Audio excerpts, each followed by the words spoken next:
যুবসাথী প্রকল্পে অনেকেই ৩-৪টে বড় ভুল করছে, যার জন্য ফর্ম সরাসরি রিজেক্ট হয়ে যেতে পারে। তাই অনুরোধ করব ফর্ম জমা দেওয়ার আগে অন্তত এই ভিডিওটি একবার শেষ পর্যন্ত দেখুন, কারণ আজকে আমি আপনাদের দেখাবো কোন কোন জায়গায় বেশি ভুল হচ্ছে আর কোন কোন জায়গাগুলোতে আপনাদের বেশি গুরুত্ব দিতে হবে। প্রথম ভুল হলো ছবিতে সই না করা। অনেকে ছবি লাগাচ্ছেন কিন্তু ছবির ওপরে সাদা জায়গায় সই করছেন না। এটা খুব কমন ভুল। ফর্মে স্পষ্ট বলা রয়েছে ছবি লাগানোর পরে ছবির ওপর সই করতে হবে, না করলে ফর্ম বাতিল হতে পারে। অতএব ছবির ওপর কিন্তু সই আপনাদের মাস্ট করতেই হবে।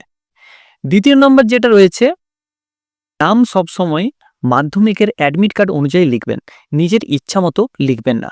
বয়স লেখার সময় আজকের বয়স লিখবেন না।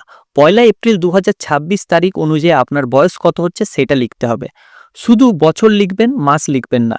আর একটা কথা মনে রাখবেন, 21 বছর না হলে আবেদন করবেন না, সিস্টেম অটোমেটিক রিজেক্ট করে দেবে ফর্মটিকে। 3 নম্বর ভুল, অনেকেই কম বয়স হলে ইচ্ছা করে ডেট অফ বার্থ বাড়িয়ে দেয়। এই ভুল একদমই করবেন না। আধার কার্ড দিয়ে সব ভেরিফিকেশন হবে, ধরা পড়লে ফর্মটি আপনার ক্যান্সেল করা হবে। ডেট অফ বার্থ সবসময় মাধ্যমিকের অ্যাডমিট কার্ড অনুযায়ী লিখবেন। পরের ভুলটি হলো, অতএব 4 নম্বর ভুল হলো, আপনি যদি SC ST বা OBC হন কিন্তু কোনো সার্টিফিকেট যদি আপনার কাছে না থাকে, তাহলে কাস্টে টিক দেবেন না, না হলে ভেরিফিকেশনে ধরা পড়তে হবে।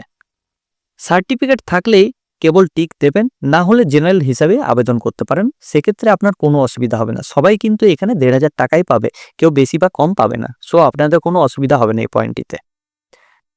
তারপর যেটা রয়েছে, গ্রামে অনেকের বাড়ির নাম্বার থাকে না, ফাঁকা রাখলেও কিন্তু সমস্যা নেই। শহরে থাকলে অবশ্যই পৌরসভার নাম্বারটি লিখবেন। নেক্সট যেটা বলবো সেটা হচ্ছে, মাধ্যমিকের রোল নম্বর অর্থাৎ অ্যাডমিট কার্ড দেখে লিখবেন। ভুল হলে কিন্তু রিজেক্টেড হতে পারে, এবং বোর্ডের নামও সঠিক বা ঠিকঠাক করে লিখবেন। সর্বোচ্চ যোগ্যতা যে পয়েন্টটা রয়েছে, যেটা পাস সার্টিফিকেট হাতে আছে শুধু সেটাই লিখবেন। আপনি গ্র্যাজুয়েশন পড়ছেন কিন্তু পাস করেননি, তাহলে হাই কোয়ালিফিকেশন হিসাবে উচ্চ মাধ্যমিক লিখবেন, সেখানে আপনি কিন্তু গ্র্যাজুয়েট লিখতে যাবেন না।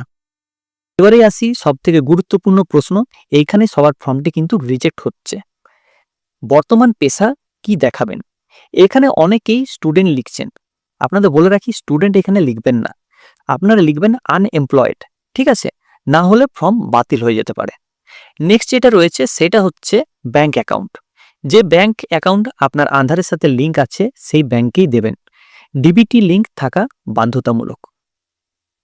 নেক্সট যেটা রয়েছে সেটা হচ্ছে, লক্ষ্মী ভাণ্ডার, বিধবা ভাতা, প্রতিবন্ধী ভাতা, যুবশ্রী পেলেও হ্যাঁতে টিক দেবেন।